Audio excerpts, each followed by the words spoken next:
Hello, fellow seeker. I'm Rishie Kumar, and today we embark on a journey through the timeless teachings of the Kybalion, a mystical map to understanding the structure of the universe and your divine role within it. What if the laws that govern your reality are not random, but part of a grand, intelligent design? What if hidden behind the veil of ordinary perception is a sacred blueprint? A set of 7 Hermetic Principles that, once understood, can awaken your ability to consciously create your experience. The ancient mystics knew this, and now, in our modern world, the veil is lifting again. Voices like Kryon, Seth, Abraham, and Neville Goddard echo these truths, calling us back to the wisdom of the All. Let us explore these principles, not merely as concepts, but as frequencies to align with, energies to embody. Number 1 is the principle of mentalism. The all is mind, the universe is mental. Everything begins in consciousness. The outer world is but a projection of inner awareness. Kryon tells us that reality is a co-creation, that your consciousness affects the very quantum fabric of the cosmos. Seth adds, you create your own reality.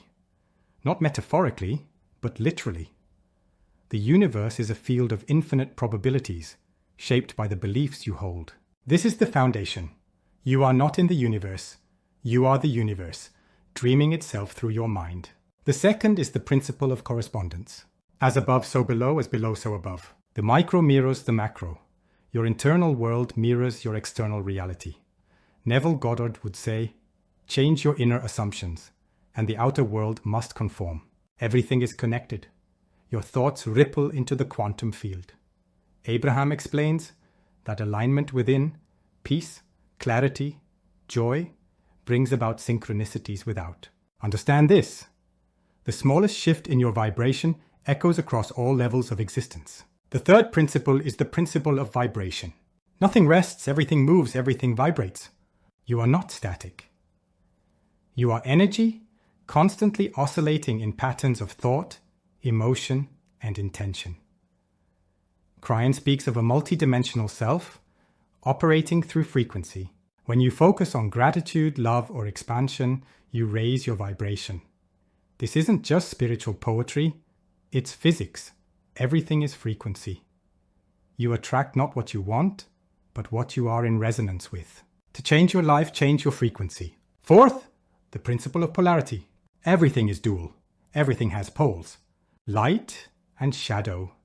Joy and sorrow. These are not opposites, but extremes of the same essence. Seth describes physical life as a dance of contrast, designed to evoke choice and growth. Abraham would say, you can't know what you do want until you've experienced what you don't want. Polarity is not punishment, it is refinement. Each contrast is a mirror showing you where your alignment lies. Embrace both poles and transcend duality. 5 is the principle of rhythm. Everything flows, out and in. Everything has its tides.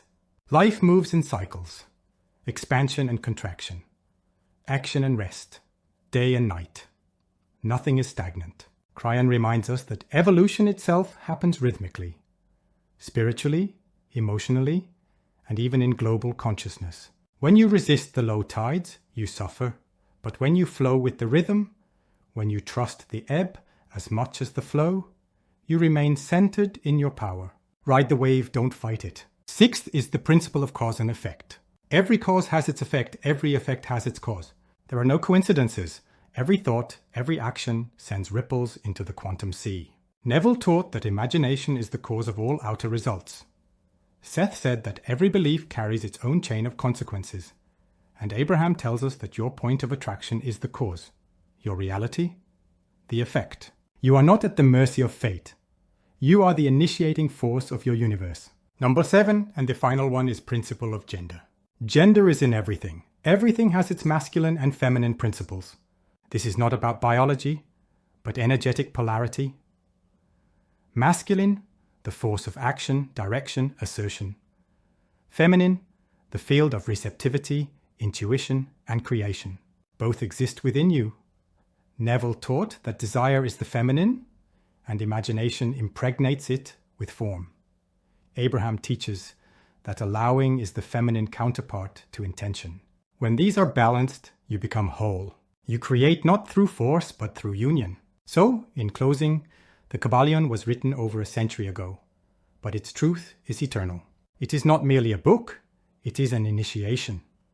These 7 principles are not meant to be studied. They are meant to be lived, embodied, and expressed. When you align with them, you reclaim your role as creator. So now I ask, will you continue to live in reaction to a world you believe is fixed? Or will you step into the sacred role of architect and begin sculpting your reality with intention? Before you go, dear traveler, if today's journey stirred something within you, be sure to check the link below. You'll find a free copy of my book, Spirit in a Lab Coat, a guide to bridging science and soul, and a powerful 10-part video meditation course designed to expand your awareness and activate your creative power. These gifts are completely free for a limited time, so don't miss them. The path of awakening is calling. Step forward. The universe awaits. The choice, my friend, has always been yours.